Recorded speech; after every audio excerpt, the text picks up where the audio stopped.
नमस्कार, मैं हूं मृत्युंजय कुमार झा और आज हम बुलेटिन की शुरुआत करने जा रहे हैं एक बेहद अच्छी खबर के साथ। और खबर मानसून के मोर्चे पर आई है कि मानसून को लेकर पहला अनुमान जारी हुआ है निजी वेदर एजेंसी स्काईमेट की तरफ से, जिसमें यह कहा गया है कि इस साल भी अच्छी बारिश होगी। तो खेती किसानी के मोर्चे पर पहली अच्छी खबर आई है मानसून को लेकर। हालांकि अभी आईएमडी का अनुमान आना बाकी है। और आज इस पर बातचीत करने के लिए हमारे साथ जीपी शर्मा साहब हैं स्काईमेट के, और गोल्ड पर बात करने के लिए इशू दत्वानी हैं अनमोल ज्वेलर्स के, राजीव कपूर हैं और तरुण सत्संगी हैं फ्यूचर मार्केट पर बात करने के लिए। लेकिन शुरुआत करेंगे मानसून की खबर के साथ ही। और स्काईमेट ने जो आज अपना पहला अनुमान जारी किया है उसमें यह कहा है कि जून से सितंबर के बीच ये जो 4 महीने का वक्त होता है मानसून का, इसमें 103% बारिश होगी, यानी सामान्य से अच्छी बारिश होगी। और बड़ी बात यह कही है कि देश के ज्यादातर इलाकों में अच्छी बारिश की उम्मीद है। ये दोनों बहुत महत्वपूर्ण बात है। अब आप ये समझेंगे कि जब मानसून अच्छा हो रहा है तो यही अच्छी खबर हो गई, नहीं। कई बार ये होता है कि मानसून के जो आंकड़े हैं वो बहुत अच्छे आते हैं, लेकिन उसका जो डिस्ट्रीब्यूशन है, जो बारिश का वितरण है, वो अच्छा अगर नहीं होगा तो भले ही आंकड़े 103% या उससे ऊपर भी हो जाए, उसका कोई बड़ा फायदा होता नहीं है। लेकिन अगर बारिश का वितरण देश के अलग अलग इलाकों में ठीक ठाक हो, खास करके जो खेती वाले राज्य हैं, प्रमुख खेती वाले राज्य, अगर वहां पर अच्छी बारिश हो तो खेती के मोर्चे पर अच्छी खबर वो मानी जाती है ज्यादा बेहतर। और इस पर हमारे साथ जीपी शर्मा साहब जुड़ चुके हैं। शर्मा जी, बहुत बहुत स्वागत है आपका। और आप लोगों ने पहला अनुमान जारी किया है, अच्छा अनुमान है और आप कह रहे हैं कि अच्छी बारिश होगी। मैं आपसे डिटेल में समझना चाहता हूँ जून और जुलाई, हालांकि जून का पहला महीना होता है, जुलाई का महीना सबसे क्रूशियल होता है खेती के लिहाज से। और पूरे मानसूनी सीजन में जो बारिश होती है वो जुलाई में सबसे ज्यादा बारिश होती है। 33% की हिस्सेदारी अकेले जुलाई के महीने की है। और खरीफ की बुआई भी बड़े पैमाने पर जुलाई में होती है। जुलाई में कैसी बारिश होगी मैं आपसे ये जानना चाहता हूं, और जुलाई में बारिश का वितरण कैसा होगा, डिस्ट्रीब्यूशन ऑफ रेन।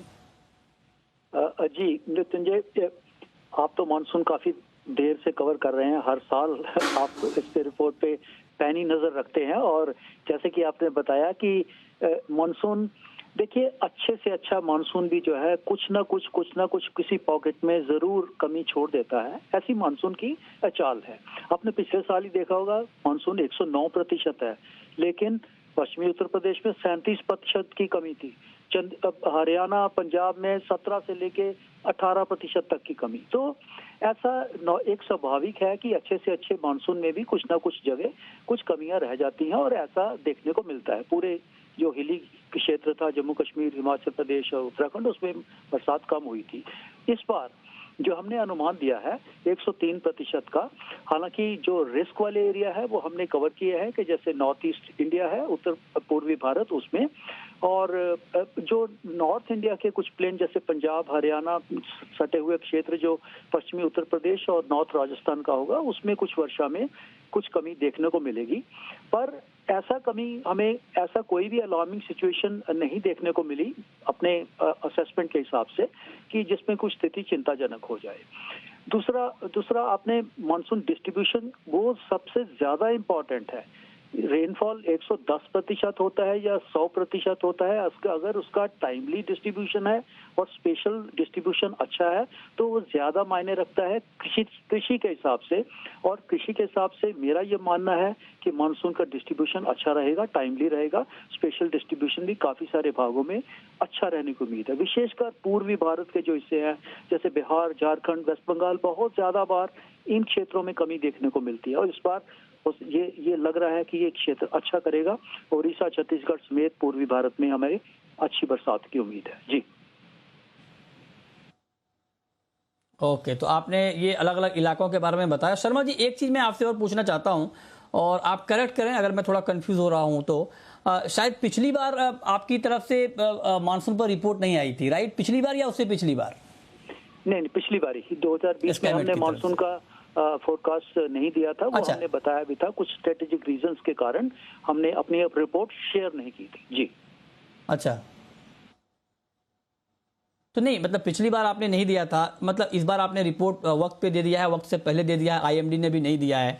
तो क्या आपने अपने कुछ टेक्निकल बदलाव किए हैं जिसके जरिए आपको और ज़्यादा फुल प्रूफ जानकारी मिल पा रही हो कि हाँ बारिश अच्छी होगी, आप कॉन्फिडेंट हैं, और तभी आपने अभी रिपोर्ट दे दी है आईएमडी से पहले? कुछ टेक्निकल मोर्चे पर कुछ बदलाव किया है क्या आप लोगों ने, जिससे आपका कॉन्फिडेंस बढ़ा हो मानसून के पूर्वानुमान को लेकर, ऐसा कुछ है क्या? देखिए मृत्युंजय जी, वैसे तो हमारा फोकस हमेशा फोरकास्ट देने का टाइम यही रहा है, पहला सप्ताह अप्रैल का। एक्चुअली इस बार 2-3 दिन का शायद थोड़ा लेट है, अदरवाइज हमारा फोरकास्ट जो मानसून का है करीब हर बार ही आईएमडी से थोड़ा पहले होता है। और अगर आपको जानकारी हो तो हमने जो प्रिलिमिनरी मानसून फोरकास्ट इस साल का ही दिया था, 31 जनवरी को दिया था, और उसमें भी हमने कहा था कि मानसून के इस बार नॉर्मल रहने के और उसके अपर रेंज क्योंकि मानसून की नॉर्मल रेंज है 96% से लेके 104%, और उस फोरकास्ट में भी 31 जनवरी को जो अभी हमने दिया था उसमें कहा था कि अपर हाफ में रहने की संभावना है, और हमने करीब वही फोरकास्ट रिटेन की है। अब फिगर दिया है कि 103% होगा, जो कि अपर हाफ में ही है। और वैसे ये हमारा समय नॉर्मल समय है जो हम मानसून फोरकास्ट देते हैं। और आईएमडी का फोरकास्ट आपने जैसे कहा, हाँ अभी आना बाकी है, हो सकता है मेरे ख्याल में 15 अप्रैल के आसपास होता है समय, 15-20 अप्रैल के बीच में, तो तभी वो भी फोरकास्ट हमें देखने को मिलेगा। उम्मीद करते हैं कि एक नॉर्मल ही और अच्छा वाला नॉर्मल की फोरकास्ट देखने को मिलेगी उनकी तरफ से भी। जी ओके अच्छा, एक सवाल मैं आपसे शर्मा जी और पूछना चाहता हूं कि आपने कहा कि 103% बारिश होगी और आपने कहा कि ठीक ठाक बारिश की संभावना है, तो क्या मैं आपसे ये पूछना चाहता हूं कि जो बारिश के हालात होंगे, खास करके जो खेती वाले इलाके हैं और जो जहां पर खरीफ अनाज की फसल की खेती ज्यादा होती है, मैं धान के संदर्भ में आपसे पूछ रहा हूं, उन इलाकों में बारिश के वितरण और आंकड़ों को लेकर क्या जानकारी आप दे पा रहे हैं? देखिए, हमारे ज्योग्राफिकली अगर हम बात करें तो कुछ एरिया तो जरूर है जो केवल जो मानसून की वर्षा है उस पर निर्भर रहते हैं, उस पर आधारित रहते हैं। विशेषकर हम देश के मध्यवर्ती भागों में कहें तो महाराष्ट्र का क्षेत्र और इवन साथ लगे जो कुछ मध्य प्रदेश का क्षेत्र भी, ये हैविली डिपेंडेंट रहते हैं मानसून रेन पे। जबकि जो उत्तर भारत के क्षेत्र हैं जैसे पंजाब, हरियाणा जैसी पॉकेट्स हैं जो कि मानसून के चलते भी वैसे अगर नहीं भी कुछ अच्छी स्थिति बने तो भी वहां पे जो बुआई का काम है वो समय पे हो जाता है, समय पे चल पड़ता है।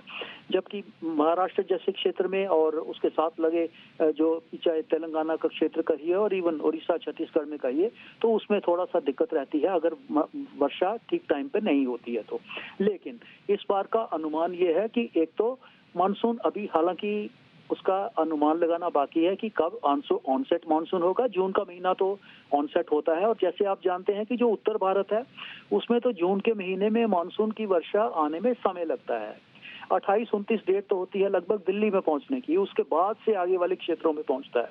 सो जून के महीने में मानसून की वर्षा जो है देश के उत्तरी भागों में, जो कि एग्रीकल्चर बहुल है, अदरवाइज पंजाब और हरियाणा, नॉर्थ राजस्थान, साथ में पश्चिमी उत्तर प्रदेश, उसमें तो मानसून की वर्षा बहुत कम देखने को मिलती है, लगभग होती नहीं, वो तो प्री मानसून शावर चलते रहते हैं। तो लेकिन जून की वर्षा का ज्यादा महत्व देश के मध्यवर्ती भागों के लिए, जिसमें कि मैं कहूंगा इवन गुजरात, मध्य प्रदेश, इन क्षेत्रों में ज्यादा रहेगा, और ज्यादा ये डिपेंडेंट भी है उस रेन के। और लगता है कि जो मानसून इस बार का है ज्यादा मायूस नहीं करेगा। मध्य प्रदेश और महाराष्ट्र के भी अधिकांश भागों में अच्छा मानसून देखने को मिलेगा, एग्रीकल्चर और बुआई के पॉइंट ऑफ व्यू से भी। जी ओके, बहुत शुक्रिया शर्मा जी आपका हमारे साथ जुड़ने के लिए और मानसून पर बात करने के लिए। चलिए आगे बढ़ते हैं और अब हम बात करते हैं गोल्ड की। जी हाँ, गोल्ड की कीमतों में तेजी है, हालांकि रफ्तार बहुत तेज नहीं है। इस वक्त एमसीएक्स पर गोल्ड में 200 रुपए की मजबूती है और 46,600 के ऊपर ट्रेड हो रहा है। गुड़ी पाड़वा है और आज का दिन गोल्ड खरीदने के लिए शुभ माना जाता है, लेकिन चूंकि इस बार कोरोना को लेकर बहुत तरह की सख्तियां हैं, लिहाजा फिजिकल बाइंग बहुत कम हो रही है। इस पर बातचीत करने के लिए हमारे साथ इशू दत्वानी हैं, अनमोल ज्वेलर्स के। दत्वानी जी, बहुत स्वागत है आपका। क्या रिपोर्ट सर अब तक गोल्ड बाइंग की? हमारे तो दुकान ही बंद है, तो कोई सेल, फिजिकल सेल तो है नहीं। फोन पर थोड़ा बहुत गोल्ड प्योर का जो बुकिंग मिला है वो मिला है ऑनलाइन पर। बाकी तो काफी ग्राहकों का फोन आया, उनको आना था, पर लॉकडाउन के कारण हम किसी को एंटरटेन नहीं कर सके। तो हमारा जो पिछले साल भी हमारा इसी समय पे लॉकडाउन था तो काम नहीं हुआ। इस साल भी सेम चीज है, लॉकडाउन के कारण कोई सेल नहीं है। और अप्रैल में हमारे वैसे एनिवर्सरी होती है तो वो सेल भी होती है, और वो भी इस बार हमको नहीं मिल रही है। तो हमारे लिए तो काफी ही निराशक स्थिति है, पर क्या कर सकते हैं, अभी सिचुएशन ही ऐसी है तो उसके हिसाब से हमको चलना पड़ रहा है। अच्छा, ठीक है। तो आप कह रहे हैं कि सिचुएशन ही ऐसी है तो उसके हिसाब से बिल्कुल ठीक बात है, इसमें कोई कुछ कर नहीं सकता है क्योंकि हालात ही ऐसे हैं। दत्वानी जी, प्राइस के ऊपर क्या व्यू है अब आपका, क्योंकि दाम तो बढ़ने शुरू हो गए हैं, भले ही अभी फिजिकल डिमांड थोड़ी कम हुई हो लेकिन इन्वेस्टमेंट बाइंग गोल्ड में लौट रही है, तो क्या प्राइस अभी आगे और ऊपर जाएगा, क्या लगता है आपको? प्राइस अभी ग्रेजुअली ऊपर जाना चाहिए, क्योंकि पिछली बार भी जो प्राइस बढ़ा था वो लॉकडाउन के कारण और लॉकडाउन के बाद ही बढ़ा था, और सितंबर में पीक किया था प्राइस ने, और वहां से प्राइस फिर गिरना शुरू हुआ है। लेकिन हमने देखा है कि जब 1650-60 तक प्राइस आया उसके बाद बहुत ही स्ट्रॉन्ग सपोर्ट मिल रहा है, और अभी 1730-40 पे प्राइस आके रुका हुआ है। तो यहाँ से जो समझ में आ रहा है, आगे अमेरिका में अभी भी स्टिमुलस की बहुत अच्छी चांस है, तो यहाँ से प्राइस बढ़ने की उम्मीद है, लेकिन आहिस्ता आहिस्ता। पिछली बारी जैसा तेजी से शायद बढ़ाव नहीं मिलेगा, लेकिन मई में काफी शादियां हैं तो यहाँ पर भी जो सेंटिमेंट है वो भी अच्छा होगा, फिजिकल बाइंग भी उम्मीद है अच्छे होने की, तो प्राइस की यहाँ से बढ़ने की उम्मीद डेफिनेटली है। ओके, ठीक है। तो आप कह रहे हैं दाम बढ़ने की उम्मीद है। एक सवाल मैं आपसे और पूछना ये चाहता हूं कि जो हॉलमार्किंग मैंडेटरी होने की बात चल रही है, इसको आप अपने लिए पॉजिटिव मानते हैं, नेगेटिव मानते हैं सर? हम तो 20 साल से हॉलमार्क मेंटेन कर रहे हैं, तो डेफिनेटली हम पॉजिटिव मांगते हैं। लेकिन क्या है कि जो रूरल एरियाज है, बहुत सारी जगहों पर टेस्टिंग सेंटर्स नहीं है, तो जब गवर्नमेंट ये मैंडेटरी कर देगी तो इंफ्रास्ट्रक्चर भी साथ साथ क्रिएट होना चाहिए। वो जरूरी है कि वो इंफ्रास्ट्रक्चर वैसा क्रिएट हो, तो डेफिनेटली ये तो कंज्यूमर के लिए भी अच्छा है, हमारे लिए भी अच्छा है, तो डेफिनेटली ये बहुत ही वेलकम मूव है। ठीक है, तो आप कह रहे हैं कि ये पॉजिटिव है, तो जब आपने पॉजिटिव कहा तो चलिए, आप चूंकि बिक्री कम होने से निराश हैं, तो आपके लिए पॉजिटिव खबर ये है कि सरकार ने इस बात को दोबारा कहा है कि 1 जून से जो हॉलमार्किंग है वो मैंडेटरी हो रही है। डेट पहले भी बता दी गई थी, हालांकि बीच में ये चर्चा हो रही थी कि क्या ये डेट आगे बढ़ेगी क्या, तो ये डेट आगे नहीं बढ़ रही है। आज फिर ये खबर आई है सरकार के हवाले से कि 1 जून 2021 से गोल्ड की हॉलमार्किंग मैंडेटरी हो जाएगी, और अब तक 34,647 ज्वेलर्स ने अपना रजिस्ट्रेशन करवा लिया है BIS के साथ, और इसमें अब कोई एक्सटेंशन नहीं होगा। और ये बात यहाँ पर कही जा रही है, और ये भी कहा जा रहा है कि अगले 2 महीने में 1 लाख ज्वेलर इसमें और जुड़ जाएंगे, और 14 कैरेट, 18 कैरेट और 12 कैरेट की जो ज्वेलरी है वो 1 जून से मिलेगी BIS के हॉलमार्क वाली।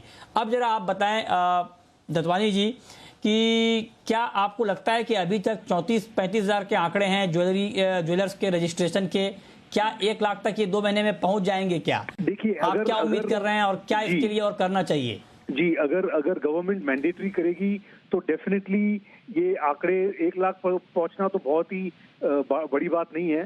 डेफिनेटली ये आंकड़े पहुंच जाएंगे, और जैसे मैंने कहा कि ज्यादा करके जो भी अच्छे ज्वेलर हैं, और स्पेशली जो मेट्रोज में ज्वेलर हैं, वो तो कितने समय से रजिस्टर्ड हैं और हॉलमार्क कर रहे हैं। हमारे दुकान पर कोई भी चीज बिना हॉलमार्क हम रखते नहीं है और बेचते नहीं है, हालांकि मैंडेटरी नहीं है, हम अपनी तरफ से हॉलमार्क ही करते हैं। तो लाख रुपए का क्वांटिटी मतलब लोगों की पहुंचना है, वो तो कोई बड़ी बात नहीं है उसमें। लेकिन मैं फिर दोबारा ये कहना चाहूंगा कि इंफ्रास्ट्रक्चर जरूरी है, कि खास करके रूरल एरियाज में इंफ्रास्ट्रक्चर ठीक हो, जब उनको हॉलमार्क करवाने के लिए BIS सर्टिफाइड हॉलमार्किंग सेंटर्स में जब ज्वेलरी जाती है, वहां पर वो काम अटके नहीं, वहां पर स्मूथ 1 दिन में काम हो जाना चाहिए। जी ओके, बहुत शुक्रिया दत्वानी जी आपका हमारे साथ जुड़ने के लिए और इस पर अपना व्यू देने के लिए। अब हम बात करते हैं कि आज के बाजार में आपको क्या करना है, आज अगर ट्रेड लेना हो गोल्ड में तो क्या करना चाहिए। तरुण जी बताइए सर, इंट्राडे में गोल्ड में इस भाव पर किस तरह का ट्रेड लेना ठीक रहेगा? गुड इवनिंग मृत्युंजय जी।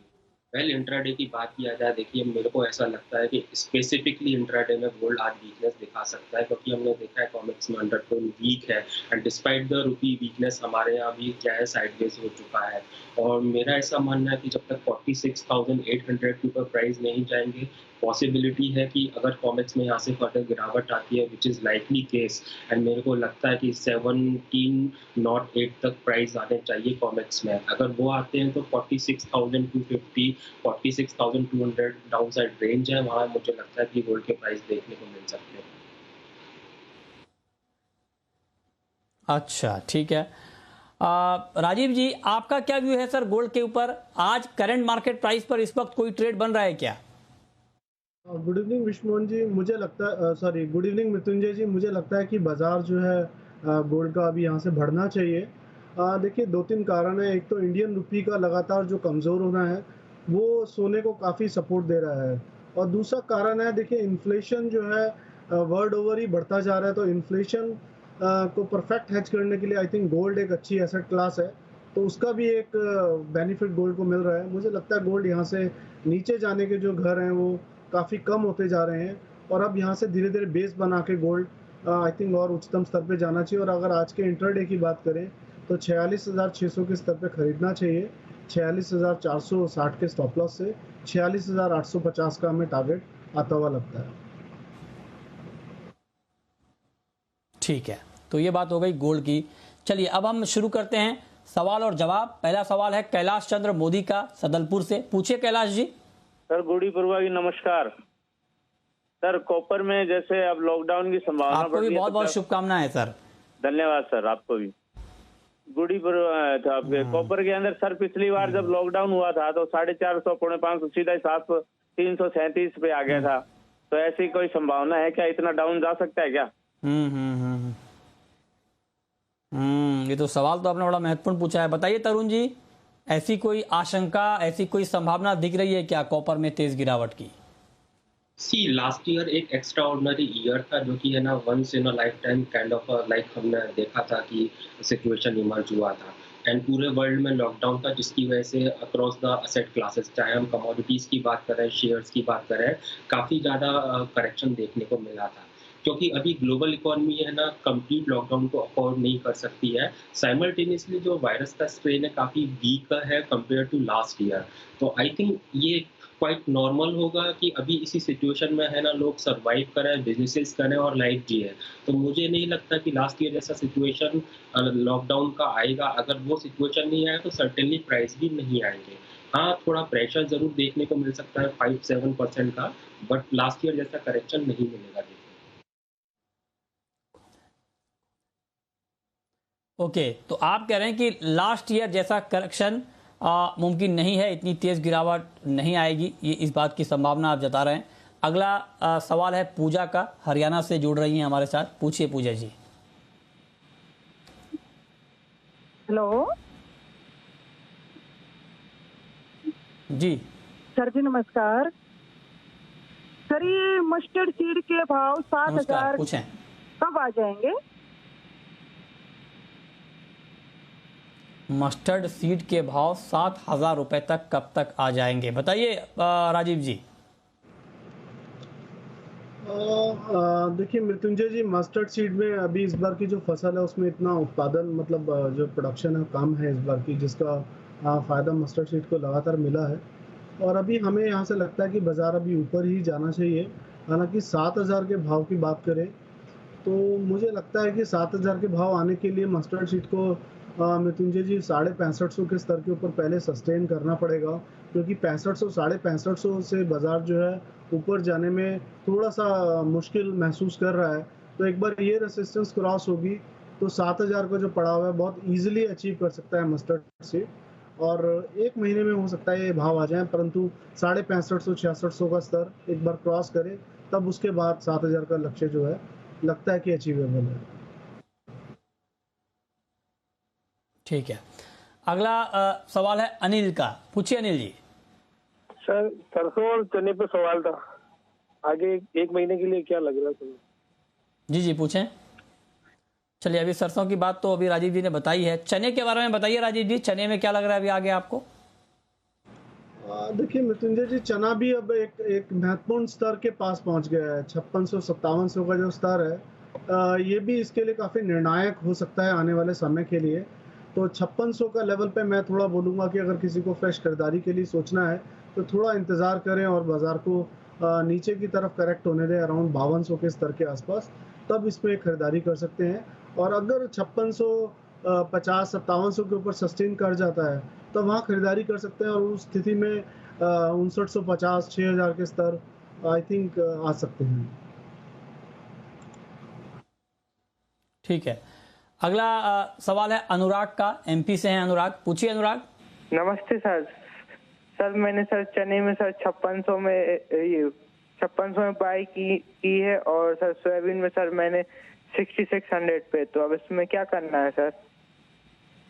और सर आपकी समय सर मुझे बताइए राजीव जी, क्या करना है अब? देखिए चने में मैंने अभी बताया कि जो 5650 का स्तर है वो एक महत्वपूर्ण रेसिस्टेंस है, तो ये 5480 का स्टॉप लॉस रख लें चने के केस में। और सोयाबीन में मैंने 6600 के स्तर पर आई थिंक उन्होंने सोयाबीन खरीदा हुआ है, तो सोयाबीन में मृत्युंजय जी 6500-6600 फिर से एक अच्छा स्तर है जहाँ पर एक बहुत महत्वपूर्ण सपोर्ट है। तो उसमें मैं इन्हें एडवाइस करूंगा कि वेट करें और वापस जब 7000 के आसपास का स्तर देखने को मिले तो वहां प्रॉफिट बुक करें। हाँ ओके, अब वक्त है रैपिड फायर राउंड का।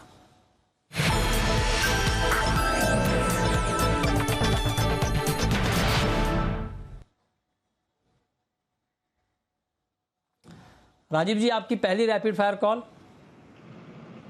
सर गोल्ड में खरीदारी की सलाह है 46,600 पर, स्टॉप लॉस रहेगा 46,460 और टारगेट रहेगा सर 46,850। ओके, आपकी कॉल तरुण जी। मेरा भी कॉल गोल्ड में है, बट सेलिंग साइड में करंट मार्केट प्राइस का सेल किया जा सकता है 46,800 के स्टॉप लॉस के साथ। स्टॉप लॉस स्ट्रिक्टली लगा है तो मुझे 46,300 तक प्राइस आते हुए लगता है। ओके, आपकी आखिरी कॉल राजीव जी। मृत्युंजय जी, जिंक, हालांकि सारे बेस मेटल अच्छे लग रहे हैं परंतु जिंक में खरीदारी बनती है। मैं थोड़ा कॉल का लेवल्स रिवाइज कर रहा हूँ। 223 रुपये 50 पैसे के आसपास है, मतलब करंट रेट से 10-20 पैसे नीचे आए, खरीद सकते हैं। स्टॉप लॉस लगाना है 222 रुपये 50 पैसे और टारगेट रखना है सर 225 का। ठीक है, बहुत शुक्रिया राजीव जी आपका और तरुण जी आपका हमारे साथ जुड़ने के लिए, बताने के लिए आज कमोडिटी में कहां पर कमाई के मौके बनेंगे।